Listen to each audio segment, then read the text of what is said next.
దొంగలు పడ్డారు రాష్ట్రంలో. ఆ దొంగల నాయకుడే జగన్మోహన్ రెడ్డి.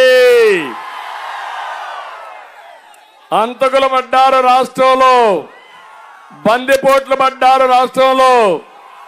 ఆ బందిపోట్లకు నాయకత్వం జగన్మోహన్ రెడ్డి. అవునా కాదా అని మిమ్మల్ని అడుగుతున్నా. అందుకే మీరందరూ అన్నారు ఒక సైకో జగన్మోహన్ రెడ్డి అని. అవునా కాదా?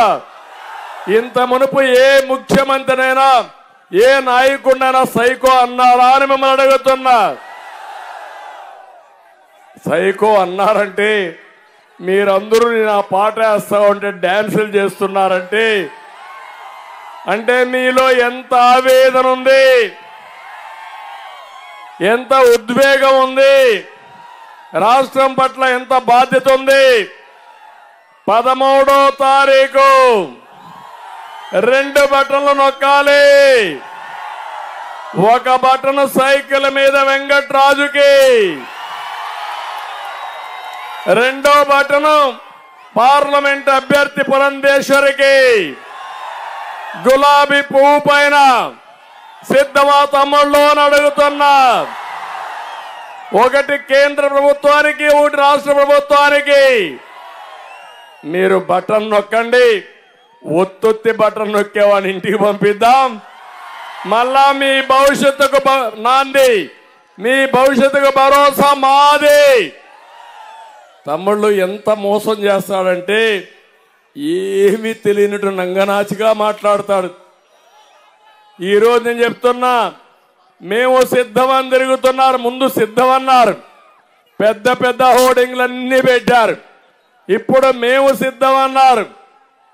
ఒక్కొక్క మీటింగ్ 1500 బస్సులు. వీళ్ళ అబ్బస్సం ఇవన్నీ. వీళ్ళ తాత జాగీరి రాష్ట్రం. మనుషులందరినీ డబ్బులిచ్చి బిర్యానీ పెట్టి మద్యం పోయిపించి మత్తులో పెట్టి మీటింగ్లు వేస్తారు. అవునా కాదా అని మిమ్మల్ని అడుగుతున్నా. బెదిరిస్తున్నారు. పెన్షన్ ఇవ్వరంటే వాళ్ళ తాత సొత్తు. నేను అనుకుంటే నీకు ఒక్కడికి పెన్షన్ వచ్చేదా? ఒకటే చెప్తున్నా, ధర్మానికి ధర్మం, న్యాయానికి న్యాయం, దెబ్బకు దెబ్బ తీయడానికి కూడా సిద్ధంగా ఉన్నాం. ఏం తమ్ముళ్ళు, అవునా కాదా? ధర్మాన్ని కాపాడుకుంటే ఆ ధర్మం మనల్ని కాపాడుతుంది. అందుకని ఒక్క ఎగ్జాంపుల్ చెప్తున్నా. గోపాలపురం గట్టిగా కేకేసి తినపడేది పోలవరం. అవునా కాదా? ఇక్కడే కాలువ పోతా ఉందా లేదా? పోలవరం కాలువ. నేను అడుగుతున్నా మిమ్మల్ని, ఈ పోలవరం ప్రాజెక్టు ఆంధ్రప్రదేశ్ రాష్ట్రానికి ఒక వరం లాంటిది.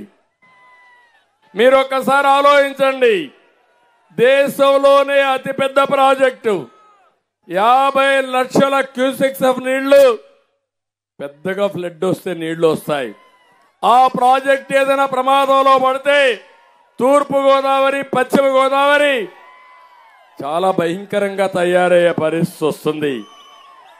ఇది ఒక మల్టీపర్పస్ ప్రాజెక్ట్. ఇది 2000 టీఎంసీ నీళ్లు మనం వాడుకునే అవకాశం ఉంది.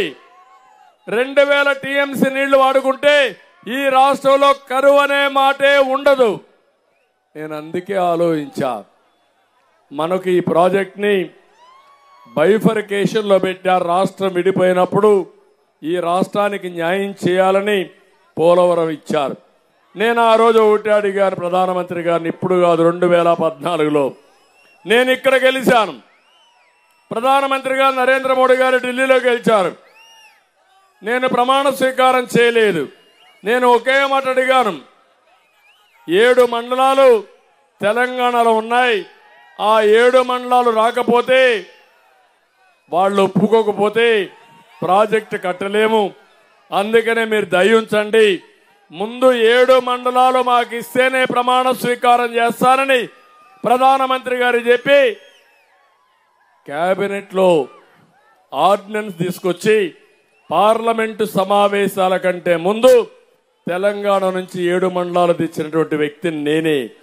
దూరదృష్టితో పనిచేశాను. ఆ 7 మండలాలు రాకపోయి ఉంటే ఈరోజు పోలవరమే లేదు. 7 మండలాలు తీసుకొచ్చి ఆంధ్రప్రదేశ్ ప్రజల కలను సాకారం చేసిన వ్యక్తిని నేను.